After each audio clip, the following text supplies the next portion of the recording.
Today, we're going to look at how to find certain past paper questions in order to help you revise. Now, we've been looking at revision a bit over the last couple of weeks in terms of how to revise effectively and how to kind of work by yourself and work independently.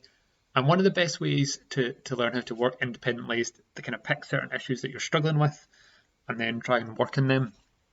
And to help you do this, obviously, the whole point of revising is to get you better at doing exam questions.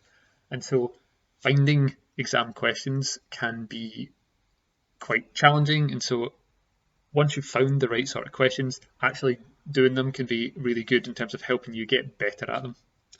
So today I'm going to show you a website that you can use that will help you kind of zero in on certain questions and certain question types so that you can find examples to practice. Now, there are examples for you to practice in the Google Classroom folders. And when we have done the various different question types, you've had opportunities to practice loads of different ones, but this is just a chance if you want to practice certain question types or you want to practice certain areas, then you can use this website to do that. So in order to find past papers, all you have to do is type in Past Paper Explorer into whichever web browser you want. I'll also put a link on the lesson page anyway, but just in case you need to find it yourself, I'll take you to this page. And this just allows you to search through various different SQA past papers to find certain things, and you can break it down by with different filters in order to pick certain things. But say the first thing you just wanted to do is that you wanted to find a question on suffragettes, because we were doing suffragettes last time. So first thing we want to make sure is that we're select the level to be National 5. So that should always have that, so you don't end up with any questions that are for hires or advanced hires, because obviously that won't help you. And then we can just put in suffragettes and see what comes up. Excellent.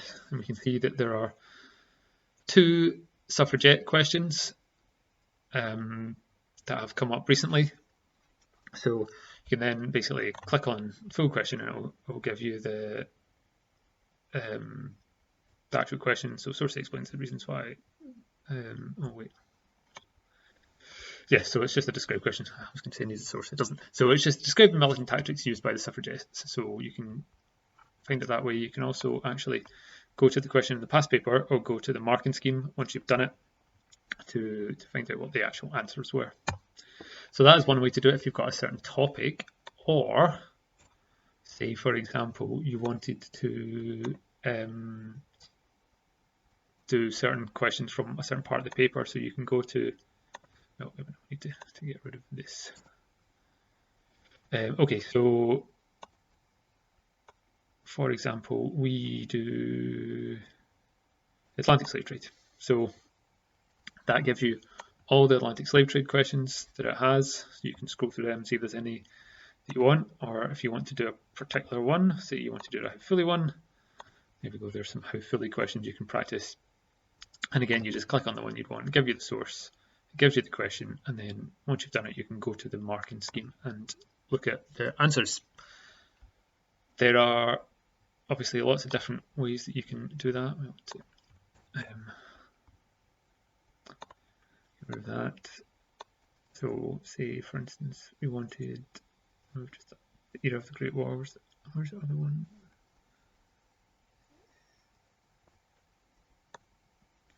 Free at last. There we go. So that gives you all the free at last hopefullies, or say you wanted the explain or comparison questions, and that's them. Basically, this is just a very useful thing for finding certain questions that's going to help you revise. So you can search by topic. So, for instance, if you wanted something about trenches, there you go, a question about trenches, or if you wanted a question about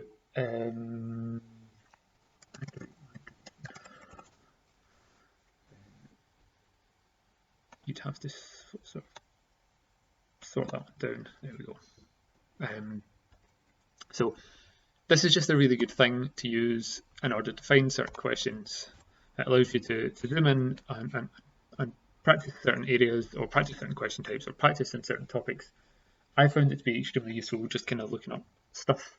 So hopefully you will find it useful too. So what I would suggest you do today, although you do not have to, is just pick a couple of areas where you're struggling a little bit, have a go at the question, and then have a look at the marking instruction and see how you did. And if you want me to mark it, then send it in and we will have a look over it. And as ever, if you have any questions, just let us know.